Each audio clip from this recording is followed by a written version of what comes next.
अच्छा, मेरे साथ अनुपम खेर जुड़ गए हैं। अनुपम खेर मेरे साथ जुड़ गए हैं, जिन्होंने पुष्कर नाथ का किरदार निभाया था और कश्मीर फाइल्स के साथ वो जुड़े रहे शुरुआत से इस प्रोजेक्ट के साथ। अनुपम जी, बहुत बहुत धन्यवाद, आपने समय निकाला। कॉन्ग्रेचुलेशंस, बधाई। आप लिस्ट में हैं, 301 की जो लिस्ट है उसमें कश्मीर फाइल्स भी है।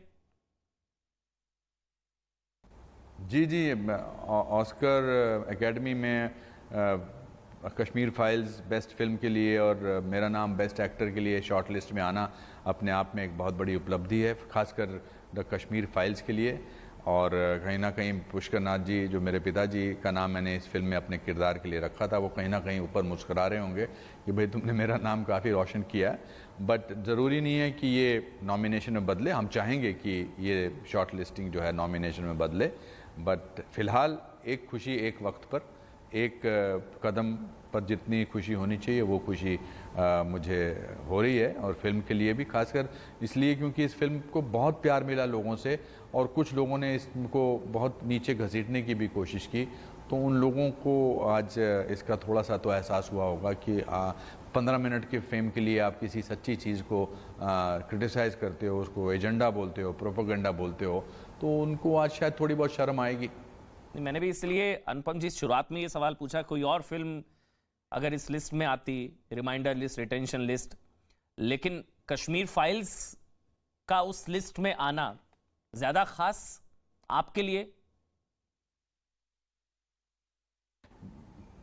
जी बिल्कुल बिल्कुल, मैं तो चारों पांचों फिल्मों के लिए बहुत गर्वित महसूस करता हूं जो हिंदुस्तान से शॉर्टलिस्ट हुई हैं। बट कश्मीर फाइल्स जो है वो हकीकत पर डिपेंडेंट है, उस पर आधारित है, वो सच्चाई पर आधारित है, ट्रू इंसिडेंट्स पर लिखी गई हैं। 1990 में जो जेनोसाइड हुआ था कश्मीरी हिंदुओं का, उनके ऊपर है, त्रासदी पर है, ट्रेजेडी पर है। तो उसमें कोई ऐसा गाना नहीं, कोई ऐसे भारत के बारे में कोई रूरल एरिया के बारे में बात नहीं, उसमें कोई कॉमेडी नहीं, उसमें कोई सस्पेंस नहीं है। वो एक ट्रेजेडी है जिसको साफ तरीके से और सच्चे तरीके से दर्शाया गया है, और उसका नाम इस शॉर्ट लिस्ट में आना वो मुझे स्पेशल लगता है। और ये इसलिए भी ज़रूरी हो जाता है अनुपम जी, क्योंकि मतलब सवाल यहाँ भारत में ही उठाए गए थे, वल्गर, प्रोपेगेंडा, एजेंडा, और 32 साल तक कश्मीर का सच दुनिया के सामने ना, देश भारत के लोगों को ही नहीं पता था ये भी हुआ है। 19 जनवरी 90 में ये हुआ, लोगों को ही नहीं पता था, वो फिल्म के जरिए सामने आया। अब लग रहा है कि कम से कम जब ये अगर वहां तक पहुंचती है, अगर उस स्टेज तक पहुंचती है, अब ये वोटिंग के लिए क्वालिफाई हुआ, अगर उस स्टेज तक पहुंचती है तो फिर दुनिया जानेगी कश्मीर का सच, पूरी दुनिया को पता लगेगा कि वो क्या हुआ था उस रात को। देखिए, दुनिया तो जान गई कश्मीर, दुनिया तो जान गई कश्मीर का सच, क्योंकि इतने बड़े पैमाने पर फिल्म कामयाब हुई है और लोगों ने उसको लिया। बट हाँ, ग्लोबल लेवल पर अब अगर ये नॉमिनेट होती है तो ग्लोबल लेवल पर देखिए आपका भी बहुत बड़ा योगदान है, आप लोगों का भी, मीडिया का भी, क्योंकि शॉर्ट लिस्ट को आप एक हिसाब से इसकी अच्छी खबर बना के दुनिया तक पहुंचा रहे हैं, तो ये तो जान रही है।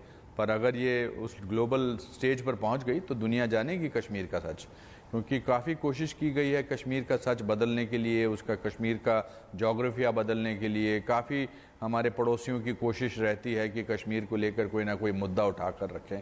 तो ये अभी एक फिल्म के ज़रिए उस पर एक केंद्रित होगा पूरा ध्यान।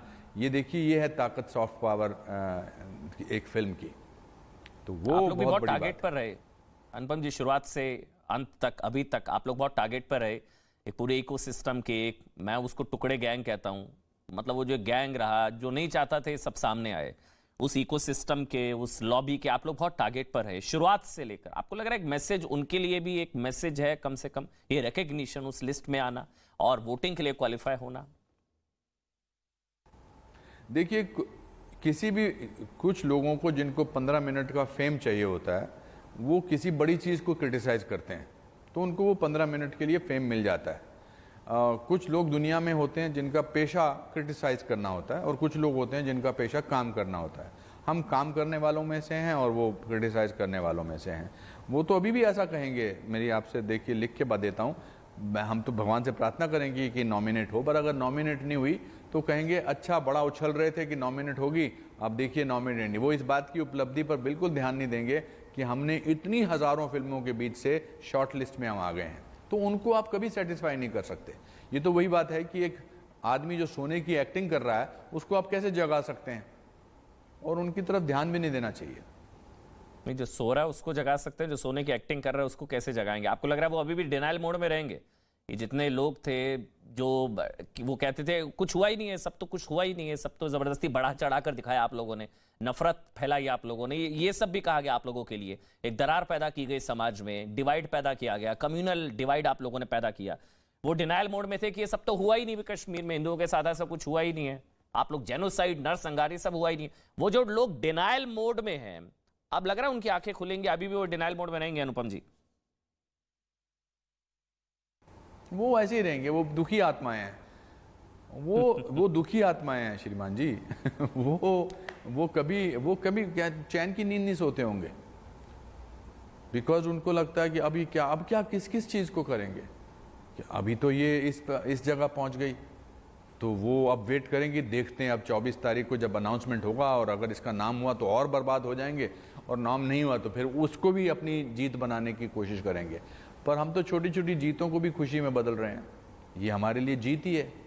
कुछ और याद आ रहा है आपको जब ये खबर आप तक पहुंची, अभी जब मैं आपसे बात कर रहा हूं, कुछ और इंसिडेंट्स आप, मतलब मुझे याद आ रहा है वो जो IFFI के ज्यूरी हेड थे लेपिड, नदाब लेपिड, जिन्होंने शायद सबसे गंदे शब्द का इस्तेमाल किया था, वल्गर प्रोपेगेंडा, फिर माफी वगैरह भी मांगनी पड़ी थी उनको, तो उनकी छाती पर तो सांप लौट रहे होंगे इस समय।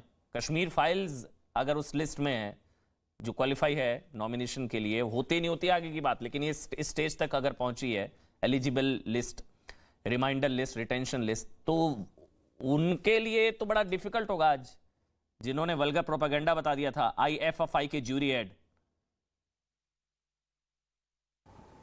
हाँ, वो छुप रहे होंगे इधर उधर, अपने चेहरे में, अपना चेहरा भी शीशे में नहीं देख पा रहे होंगे।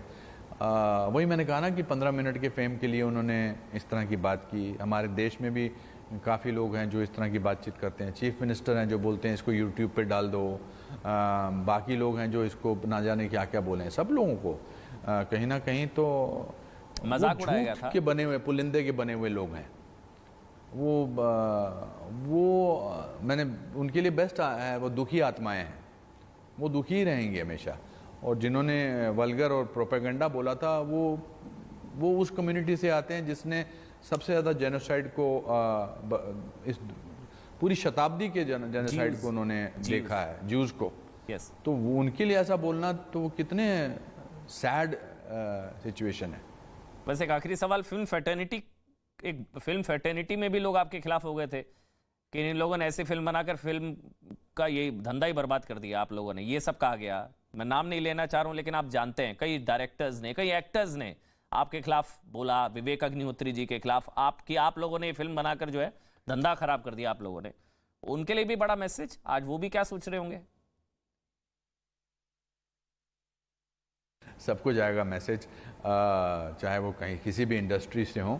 बट मेरे घर वाले, माता पिता, दादाजी हमेशा बोलते थे कि सच की हमेशा अंत में एक जीत होती है। मैंने एक कभी ट्वीट किया है कि सच वो दिया है जिसको अगर पहाड़ की चोटी पर भी रख दिया जाए तो बेशक रोशनी कम करता है, लेकिन दिखाई बहुत दूर से देता है। तो जो मैसेज आना है वो उनको जाता रहे, हमें उस मैसेज से क्या लेना देना। हम सब, इससे ये बात जाहिर होती है कि हम एक ऐसे देश में रहते हैं जहाँ पर सबको अभिव्यक्ति की आज़ादी है और इसका पूरा इस्तेमाल करते हैं यहाँ पर। तो बड़ी अच्छी बात है, और मैं आपके ज़रिए उन बाकी चारों फिल्मों को भी शुभकामनाएं भेजता हूँ, बधाई भेजता हूँ। और ये हमारे लिए भारतीय सिनेमा की जीत होगी अगर हम में से कोई भी एक फिल्म वो फाइनल फिल्मों में या फाइनल। अच्छा, बस जाते जाते अनुपम जी, आपकी दुलारी रॉक्स, आपकी जो माता जी हैं, उनसे बात हुई दुलारी जी से? क्या रिएक्शन था उनका? उनको अच्छा लगा? उन्होंने क्या कहा? अगर आप शेयर करें, बताएं। आप बहुत उनके वीडियोस बहुत शेयर करते हैं अपनी माता जी के, दुलारी, तो उनसे बात हुई? क्या कहा, बताया उन्होंने आपको? आपने उनको बताया? क्या हुआ, क्या बात हुई, बताइए ना। जी, उन्होंने तो मुझे कहा, मुझे उनका भी थोड़ी देर, आधा घंटा पहले फोन आया, उन्होंने कहा पार्टी कब दे रहा है? मैंने कहा आप दो। कहती नहीं, इसकी पार्टी तो तू देगा, तुमने मेरे हस्बैंड का नाम रोशन कर दिया है। तो मैंने जानबूझ के अपने पिताजी का नाम रखा था अपने कैरेक्टर का, बिकॉज मैं चाहता था कि वो बड़े ऑर्डिनरी किस्म के इंसान थे लेकिन एक्स्ट्रा ऑर्डिनरी फादर थे। और मुझे लगता था कि अगर मैं उनका नाम रखूँगा इस कैरेक्टर का तो मैं बहुत ही जिम्मेदारी से, बहुत ही आत्मा से इस कैरेक्टर निभाऊंगा। और उनका नाम इस शॉर्ट लिस्ट में आया है तो मुझे इस बात की बहुत खुशी है। माँ मेरी बहुत खुश है और वो टचवुड भी करती रहती है।